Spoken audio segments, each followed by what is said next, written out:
बिस्मिल्लाहिर्रहमानिर्रहीम इय्याक नअब्दु व इय्याक नस्तईन। Nucleic acid के हमने एमसीक्यूज स्टार्ट किए हुए थे और ये जो एमसीक्यूज हैं ये बहुत ही डिफिकल्ट और कॉन्सेप्चुअल एमसीक्यूज है। हर एक एमसीक्यू अपने अंदर एक कॉन्सेप्ट रखता है। आप कोशिश कीजिए कि इन एमसीक्यूज को नोट कर लीजिए और इनका जो कॉन्सेप्ट है वो भी नोट कर लीजिए ताकि आपको आगे परेशानी ना हो। Question number 1, which enzyme is responsible for removing RNA primers during DNA replication in prokaryotes? तो आरएनए प्राइमर को रिमूव करने के लिए कौन सा एंजाइम इन्वॉल्व होता है? सबसे पहले हमें ये पता होना चाहिए कि आरएनए प्राइमर जो होते क्या हैं। जब हम रेप्लिकेशन स्टार्ट कर रहे होते हैं तो रेप्लिकेशन स्टार्ट नहीं हो सकती जब तक कि हम रेप्लिकेटिंग फोर्क के अंदर जो रेप्लिकेटिंग डीएनए के स्ट्रैंड हैं उनके अंदर हम प्राइमर ऐड ना कर दें। सबसे पहले हम प्राइमर ऐड करते हैं। अब प्राइमर ऐड होने के बाद रेप्लिकेशन इनिशिएट हो जाती है। अब रेप्लिकेशन स्टार्ट हो गई तो हमें इन आरएनए प्राइमर्स की जरूरत नहीं होती क्योंकि डीएनए में आरएनए की क्या जरूरत, इसलिए हमें वो आरएनए प्राइमर्स रिमूव करने होते हैं।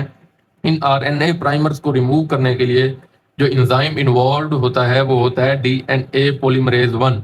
तो क्वेश्चन नंबर 1 का जो करेक्ट ऑप्शन हो रहा है वो बन रहा है alpha. Question number 2, which of the following statement about telomerases is false? आपको ये पता होना चाहिए कि टीलोमरेज क्या होते हैं। टीलोमरेज जो है हमारे पास वो क्रोमोसोम के एंड के ऊपर न्यूक्लियोटाइड की रेपिटेटिव सीक्वेंस होती है। रेपिटेटिव सीक्वेंस होती है, फिर से बता रहा हूँ आपको।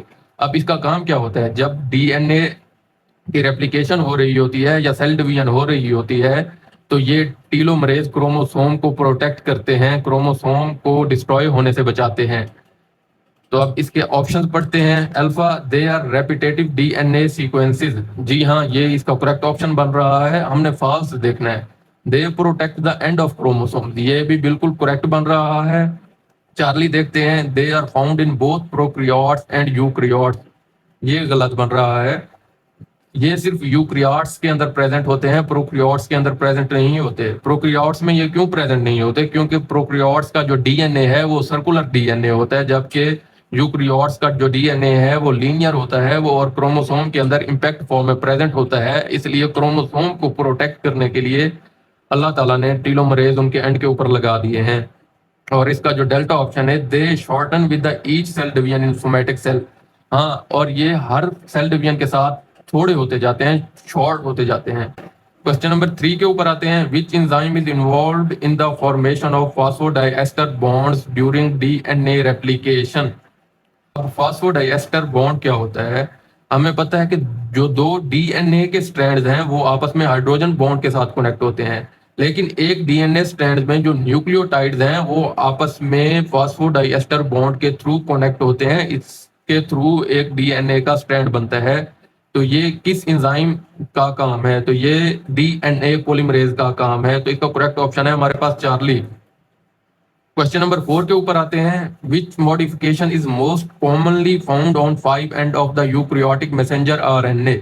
अब मॉडिफिकेशन क्या होती है? हमें पता है कि जो यूकैरियोट्स का डीएनए है वो न्यूक्लियस के अंदर प्रेजेंट होता है, इसलिए ट्रांसक्रिप्शन जो होगी वो न्यूक्लियस के अंदर होगी।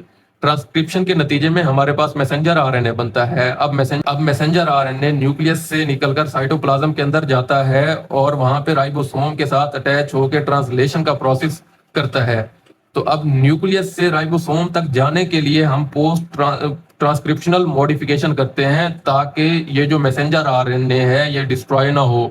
अब वो पोस्ट ट्रांसलेशनल मॉडिफिकेशंस क्या होती हैं? एक 7 मिथाइल जीटीपी हम कैप लगाते हैं और पॉली ए टेल लगाते हैं। तो अब 5 एंड के ऊपर क्या लगती है? तो 5 एंड के ऊपर लगती है 7 मिथाइल जीटीपी कैप। जो 5 कैप लगती है वो 5 to 5 एंड के साथ अटैच होती है। तो इसका करेक्ट ऑप्शन हमारे पास बन रहा है Charlie. Question number 5, during which phase of cell cycle does DNA replication occur? तो सेल साइकिल का जो फेज है जिसके अंदर डीएनए रेप्लिकेशन होती है वो होता है एस फेज। बाकी G1 फेज, G2 फेज और M फेज ये ग्रोथ फेज हैं और मेटा फेज है यानी कि स्टेशनरी फेज है। सिर्फ एस फेज के अंदर सेल डिवीजन हो रही होती है जिसको हम सिंथेसिस फेज भी कहते हैं। Question number 6, which of the following is a function of enzyme telomerase?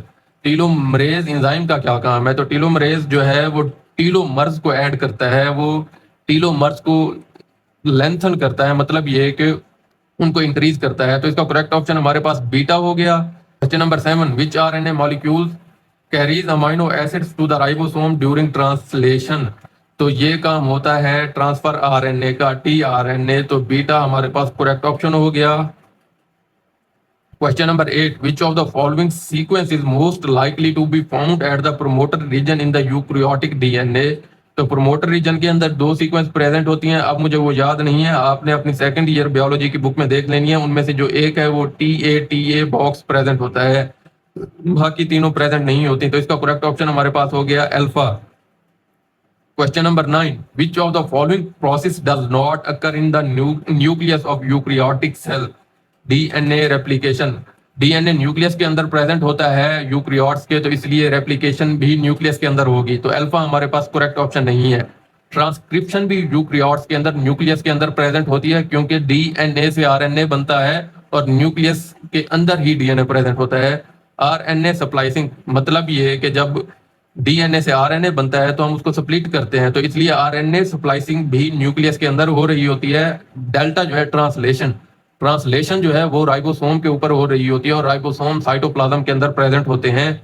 तो इसका करेक्ट ऑप्शन जो है वो बन रहा है डेल्टा ट्रांसलेशन। क्वेश्चन नंबर 10 के ऊपर आते हैं।